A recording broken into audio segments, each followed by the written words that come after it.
Hello friends, welcome to graphics point. आज ये video रे में कोरालड्रॉ रो थीम बैकग्राउंड को आपण केमती चेंज करिवे। एठी हमरो white colour background by default आछे। आरो जदी थीम को आपण इंटरफेस रो थीम को आपण चेंज करियो त हम जदी केमती करिवे एटा म आपण मानको देखै दोछि। जोटा आपणकर कोराल रो 18 19 20 21 22 23 24 सब वर्जन ने पाखा बाकी सेम रहबो लेटेस्ट वर्जन ने। चलंतु वीडियो स्टार्ट कर। आपण जिबे कोडी हमरो टूल्स ऑप्शन आउ कस्टमाइजेशन ऊपर क्लिक करिवे।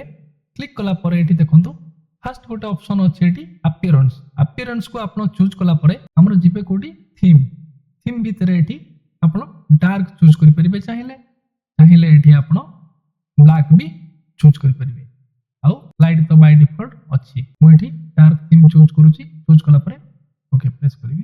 देखंतु हमरो थीम कोरालड्रॉ रो इंटरफेस रो बैकग्राउंड आराम से चेंज हे गला। आपण एमती चाहिले आराम से कोरालड्रॉ रो इंटरफेस बैकग्राउंड को इजीली चेंज करि परिबे। फ्रेंड्स आज में एतिकी देखाबो नेक्स्ट वीडियो।